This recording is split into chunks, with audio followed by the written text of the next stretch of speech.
Here's a question that sounds like it should have a complicated answer, and honestly doesn't. If you're gaming on Linux in 2026, does it actually matter which distribution you pick? SteamOS, Bazzite, Nobara, Chimera OS? There are entire YouTube channels and comparison articles built around ranking these things against each other, complete with frame rate charts and benchmark tables. Type POW, best Linux distro for gaming into any search engine, and you'll get a flood of confident ranked lists, each one crowning a different winner, each one backed by its own testing methodology, each one presenting its conclusion like the debate is settled. So do those differences actually matter for how your games run, or is most of that content measuring something that doesn't really move the needle? Let's get the honest answer out of the way early, because I don't want to bury it under 15 minutes of build-up. For the actual games you play, on the actual hardware most people own, distro choice barely affects frame rates at all. What it does affect is almost everything else about your day-to-day experience, and understanding exactly where that line sits is a lot more useful than another ranked list telling you which distro wins. Let's start with why this is even a real question in the first place, because it wasn't always this way. For years, gaming on Linux meant genuine compatibility roulette.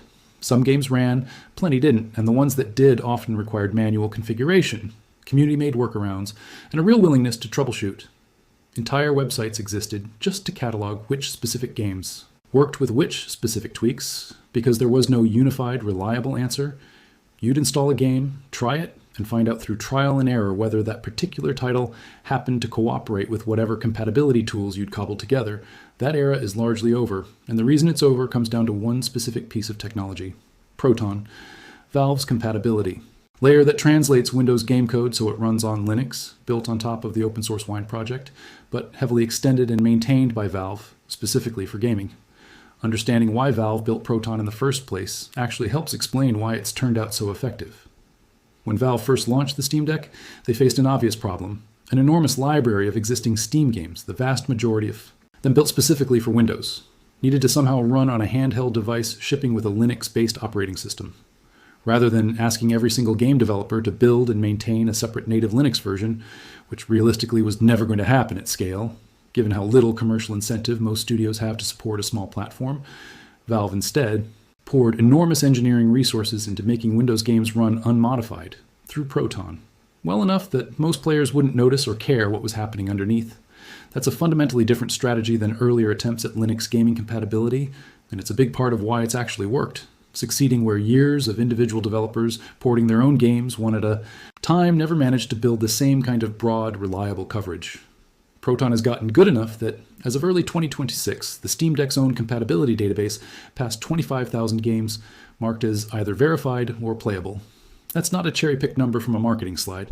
That's Valve's own internal tracking of how many titles in their enormous catalog actually work properly through this compatibility layer, tested and categorized by Valve's own compatibility team along with community reports. And here's the detail that actually answers this video's title question directly.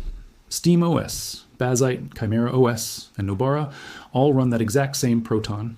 Not a similar version, not a distro-specific fork, the same underlying compatibility technology, the same Mesa graphics drivers, the same GameScope compositor handling how games actually get displayed on screen. Because they're all built on that shared foundation, game compatibility across these four systems is, for practical purposes, identical. If a game runs on one of them, it runs on all of them, because the actual work of making that game run is happening at a layer sitting underneath the specific distro you chose, not inside the distro itself. So if compatibility is basically a solved, shared problem across all of these systems, what's actually left to compare? This is where the frame rate question gets genuinely interesting, because independent testing in 2026 has been remarkably consistent on this exact point. Comparing Bazzite against SteamOS directly in controlled frame rate tests, the two land within margin of error of each other. Same Proton, same Mesa drivers, same GameScope compositor underneath both. There's simply no meaningful architectural difference left for a benchmark to actually capture. The genuinely meaningful performance story in 2026 isn't Linux distro versus Linux distro. It's Linux versus Windows, full stop, and that's where the real, measurable differences actually show up. Reviewers running side-by-side comparisons have consistently found somewhere in the range of a 5 to 10 frames per second improvement in most titles when switching from Windows to a Proton-based Linux gaming setup, with the biggest gains showing up specifically on power-constrained handhelds, where every bit of background system overhead that Windows carries around ends up mattering the most. On a full desktop gaming rig with a high-end GPU and plenty of headroom, that overhead matters less proportionally because you've got so much raw performance to spare. On a battery-powered handheld, squeezing every watt out of a mobile chip, shedding Windows background processes and telemetry services translates into a genuinely noticeable, measurable improvement in both frame rate and battery life. It's worth understanding why that gap specifically shows up on handhelds rather than desktops, because the underlying mechanism is actually pretty intuitive once you walk through it. A modern gaming handheld is working with a tightly constrained power and thermal budget, every watt spent on background Windows services, telemetry collection, and general operating. System overhead is a watt not available for the actual game rendering the screen in front of you. On a desktop with a dedicated power supply and active cooling, that same overhead barely registers as a percentage of what's available. Strip away that overhead on a handheld specifically, and you're recovering a meaningfully larger slice of an already small power budget, which shows up directly as extra frames per second and extra minutes of battery life. Exactly the pattern reviewers have documented consistently across different handheld models. There is one small, honest exception worth flagging in that distros are basically identical framing, and it's worth naming precisely rather than glossing over. Because Bazzite is built on Fedora, it tends to ride newer versions of the Mesa graphics driver stack and the Linux kernel ahead of SteamOS's more conservative, slower release cadence. That means on brand new hardware, a graphics card that just launched, a new handheld chip that needs fresh driver support, Bazzite can occasionally get meaningful driver fixes and performance improvements before SteamOS catches up. But the honest framing here matters. That's a tiebreaker for very specific recent hardware situations, not a genuine category win across the board. For the overwhelming majority of games, on the overwhelming majority of hardware that's been out for more than a few months, this distinction simply doesn't come up. To put a concrete edge on that trade-off, SteamOS's slower, more conservative release cadence exists deliberately, because Valve prioritizes stability and thorough testing across the specific, relatively limited set of hardware configurations they officially support, primarily their own Steam Deck line. Bazzite, by riding Fedora's faster upstream release cycle, takes on a bit more risk of an occasional rough update in exchange for getting cutting-edge driver support sooner. Neither approach is objectively wrong.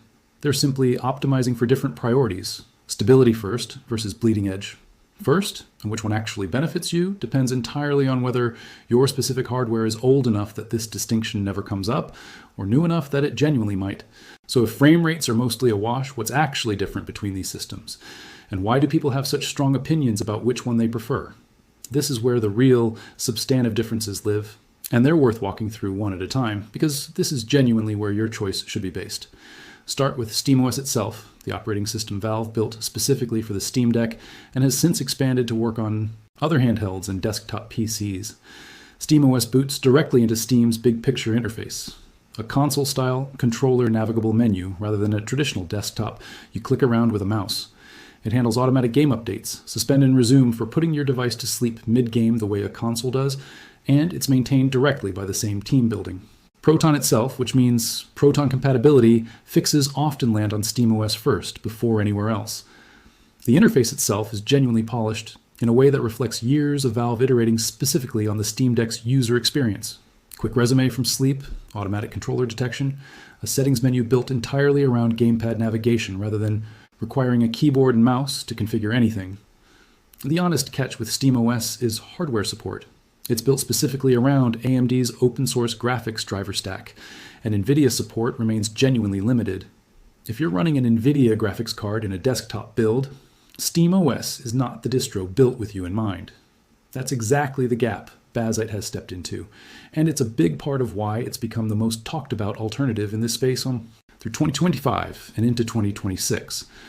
Bazzite is built on Fedora's immutable Kinoite foundation, meaning the core operating system files are read only after installation, and updates happen atomically, as a single all-or-nothing operation rather than piece by piece.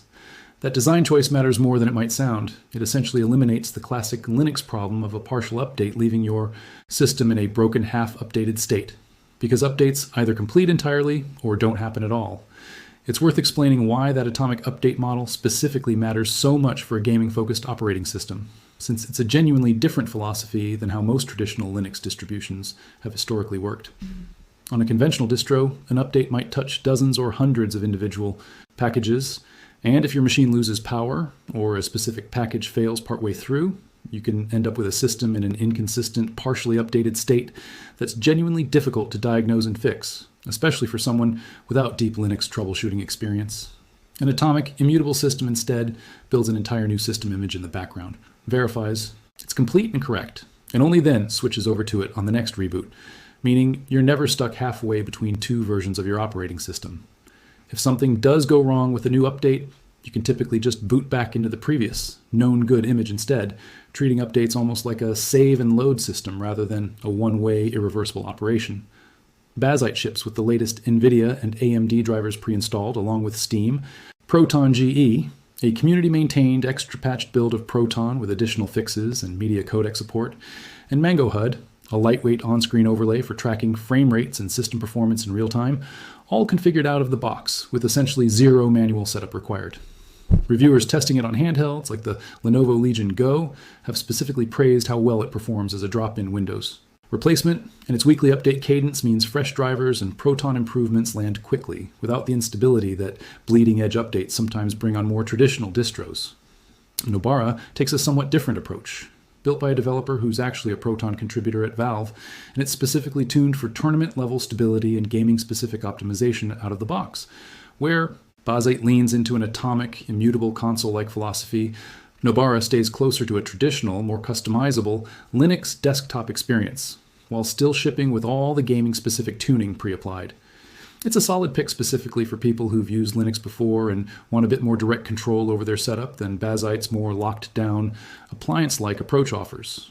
Competitive players who need consistent, predictable behavior, the same settings, the same performance, the same input latency, tournament after tournament, have gravitated toward Nobara specifically because that traditional, more conventional package management approach gives them a level of fine-grained control that an atomic, more locked-down system deliberately trades away in exchange for its resilience against broken updates. Chimera OS occupies a slightly different niche again, a couch gaming living room, focused alternative to SteamOS, built around the same basic philosophy of booting straight into a big-picture, controller-friendly interface, but positioned specifically for people building a dedicated home theater gaming PC rather than a portable handheld or general-purpose desktop. If your specific use case is a machine sitting under your TV, controlled entirely by a gamepad from the couch, with no expectation of ever using it as a general desktop computer, Chimera OS is built with exactly that scenario in mind from the ground up. And then there's a genuinely important development from earlier this year that's worth understanding, because it explains why the gap between all of these options keeps shrinking rather than widening. In late January 2026, a group calling itself the Open Gaming Collective formed, pulling together the teams behind Bazzite, Nobara, Chimera OS, and several other projects, including companies like Proton and Fire Labs. This isn't a marketing partnership or a joint press release. It's genuine, practical collaboration on shared infrastructure, pooling patches for GameScope, the compositor handling how games actually render to the screen, sharing hardware driver fixes, and coordinating on input handling systems for controllers and handhelds. One early concrete example of this collaboration in action. Bazzite has already adopted a shared kernel coming out of this collective, along with a new input handling system called Input Plumber, aimed specifically at fixing long-standing pain points like Wi-Fi connectivity glitches on handheld devices. What's genuinely notable about this kind of formal collaboration is how different it is from how these projects historically operated. For years, each Linux gaming distro largely maintained its own separate set of patches, its own separate fixes for hardware quirks, and its own separate relationship with the underlying open source projects each one depended on. That meant genuinely duplicated effort across projects, multiple teams independently discovering and fixing. The same handheld Wi-Fi bug, for instance, rather than one team fixing it once and everyone benefiting. The Open Gaming Collective represents an explicit acknowledgement that this fragmented approach was slowing everyone down, and that pooling resources across projects that are technically competitors produces a better outcome for the entire ecosystem than each one going it alone. What this collaboration actually means practically is that the underlying differences between these distros are likely to keep narrowing over time, not widening. When Bazzite's developers fix a driver issue, that fix increasingly flows to the other projects in the collective too, rather than staying siloed inside one specific distro's codebase. That's a meaningfully different dynamic than the fragmented, every project for itself approach that characterized Linux gaming a few years ago, and it's a big part of why the which distro is fastest framing increasingly misses the point of what's actually happening in this space. So let's actually answer the practical question. This video's title is really asking, if frame rates are basically identical across all of these options, what should you actually base your decision on? The honest answer is that it depends entirely on your specific hardware and how you actually plan to use the machine, not on chasing a benchmark difference that doesn't meaningfully exist. If you're setting up a handheld device, a Steam Deck and ROG Ally, a Lenovo Legion Go, Bazzite has emerged as the most broadly compatible option across different handheld brands, since it's designed to work across a wide range of hardware, rather than being tied to one specific device the way SteamOS is primarily tied to Valve's own Steam Deck. If you specifically own an actual Steam Deck, running the official SteamOS is still a completely reasonable, arguably simpler choice, since it's exactly the software Valve built and tuned for that specific hardware from day one. If you're completely new to Linux and just want gaming to work without touching a command line, Bazzite or Pop! OS paired with Lutris, a separate tool for managing and launching games from sources outside Steam, like Gogi or Epic Games, are both genuinely forgiving, gaming-ready options, requiring essentially zero technical configuration out of the box. If you've used Linux before and want a bit more hands-on control over your setup without diving into the deep end of a rolling release distro, Nobara or Manjaro sit in a comfortable middle ground, giving you enough exposure to actual Linux concepts and terminology to build real familiarity without demanding the constant maintenance attention a more bleeding-edge system requires. And if you're already comfortable with Arch Linux specifically, enjoy tinkering, and want to squeeze out every last bit of customization and bleeding-edge performance, CachyOS or Garuda represent the far end of that spectrum. Genuinely excellent performance and flexibility at the cost of real stability trade-offs. Arch-based rolling release distros update extremely frequently, which means you get the newest features and driver improvements fastest. But it also means updates can occasionally break something, and you might legitimately need to spend an hour or two troubleshooting a broken package after a rough update. That's a real, honest trade-off, not a hypothetical one. It's simply the nature of choosing bleeding-edge software over a more conservative, slower-moving release cycle. If your priority sits somewhere between gaming and everyday productivity, you want to game, but you also want a comfortable, familiar desktop for work, browsing, and general use, Pop!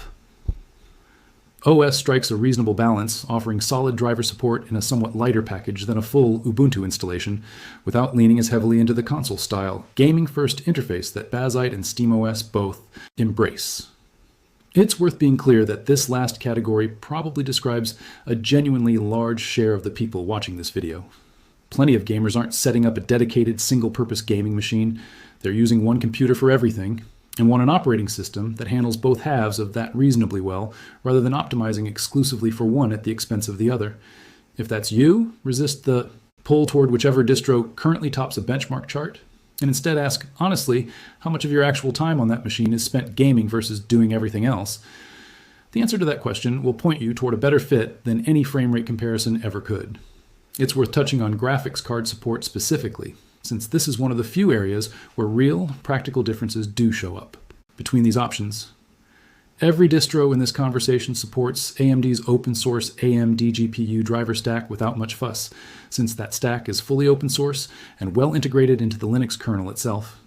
NVIDIA support has historically been the rougher edge of Linux gaming, since NVIDIA's drivers have traditionally been more closed and less consistently integrated. That gap has narrowed significantly through 2025 and into 2026, NVIDIA's Wayland display server. Support, in particular, has finally reached what most reviewers describe as genuinely production-ready, closing a gap that lingered for years and caused real, visible glitches and instability for NVIDIA users running newer display server technology. Bazzite and Nobara, specifically, tend to ship the very latest NVIDIA drivers pre-installed, while other, more general-purpose distros may require you to install those drivers manually yourself after the initial setup, which for a newcomer to Linux can be a genuinely intimidating first task if nobody's walked them through it before. It's worth understanding why NVIDIA specifically lagged behind AMD in this space for so long, since it's a useful piece of context rather than just a passing note. AMD has long maintained fully open-source graphics drivers, developed cooperatively with the Linux kernel community itself, which means driver improvements and bug fixes tend to land quickly and get reviewed by a broad community of contributors. NVIDIA's drivers have historically been proprietary and closed source, developed independently by NVIDIA on their own schedule, without the same level of direct community collaboration. That approach has real advantages in terms of NVIDIA's ability to tightly control and optimize their own hardware, but it also meant Linux-specific compatibility work happened more slowly and depended entirely on NVIDIA's own prioritization. Rather than benefiting from the broader collaborative development model, AMD's open approach enables. The recent maturation of NVIDIA's Wayland support represents years of accumulated engineering catching up to a gap that AMD's more open approach simply didn't have in the first place. Let's also address something worth being upfront about. A lot of the content ranking these distros against each other leans heavily into dramatic, superlative framing. The ultimate gaming distro. This one destroys the competition, that kind of thing, precisely because ranked comparison content performs well and a clean, decisive winner. Makes for a punchier headline than an honest, they're mostly the same, pick based on your specific situation conclusion. That's not a criticism of any individual creator covering this space. It's just useful context for you as a viewer, because it means treating any single best distro ranking as gospel is probably the wrong way to approach this specific decision. Given how thoroughly Proton, Mesa, and GameScope are shared across all of these systems, the actual right question isn't which one wins, it's which one fits how I'm actually going to use this specific piece of hardware. It's a pattern worth recognizing beyond just this specific topic, honestly. Anytime a genuinely comprehensive answer to a question is, it depends on your specific situation, that answer tends to underperform in terms of clicks and engagement compared to a confident, decisive ranking that names a single clear winner. That's simply how attention-driven content tends to get rewarded, and it's not unique to Linux gaming coverage specifically. You'll see the same dynamic in phone, reviews, in laptop comparisons, in almost any product category where a genuinely nuanced "it depends" answer competes against a punchier "here's the one true winner," framing for the same audience's attention. So, stepping back to directly answer this video's actual title, do Linux distros even matter for gaming? The honest, slightly frustrating but true answer is yes and no simultaneously, depending on exactly what you mean by matter. For raw game compatibility and frame rates, the distro matters remarkably little in 2026 because the actual heavy lifting is happening at a shared layer, Proton, Mesa, GameScope, sitting, underneath whichever specific distro you happen to install. For everything surrounding that core gaming experience, how the system boots, how it handles updates, how forgiving it is if something breaks, how well it supports your specific graphics card, whether it's tuned for a handheld or a full desktop, the distro absolutely matters. And picking the wrong one for your actual situation can mean a meaningfully worse day-to-day experience even while the games themselves run identically well underneath it. That distinction is genuinely the most useful thing to take away from this whole conversation, more useful than any single ranked list could be. Linux gaming in 2026 has reached a place where the fundamental question of will my games actually work has largely been answered decisively in the affirmative for the overwhelming majority of titles most people actually want to play. The remaining decision isn't really about performance at all anymore. It's about which flavor of that shared, solid foundation fits your specific hardware, your comfort level, with troubleshooting, and how you actually plan to use the machine day to day. It's worth sitting with how much this represents a genuine shift from where Linux gaming stood even 5 or 6 years ago. The conversation used to be dominated by, will this even run? A genuine open question for a huge share of the games people wanted to play. Watching that conversation shift entirely toward which flavor of a shared working foundation fits my specific needs is a real, measurable sign of how far this ecosystem has actually come, even if it makes for a less dramatic headline than a decisive "this one wins" framing would. I want to know what you're actually running and why you picked it. If you've switched from Windows to any of these systems, SteamOS, Bazzite, Nobara, something else entirely, tell me in the comments what actually tipped your decision and whether the reality lined up with what you expected going in. Did you pick based on your specific hardware, the way this video suggests you should? Or did you, like a lot of people, just go with whatever a single ranked list told you was the winner at the time? I think the honest, lived experience from people actually using these systems day to day is a lot more useful than another ranked comparison chart, and I'd genuinely like to hear where people in this comment section landed and why. If you want more grounded, honest breakdowns of what's actually happening in the Linux and gaming world without the manufactured ultimate winner framing that dominates so much of this space, subscribe. Hit the bell so you don't miss the next one, and I'll see you in the next video, where we'll keep separating the real differences from the ones that just make for a punchier thumbnail.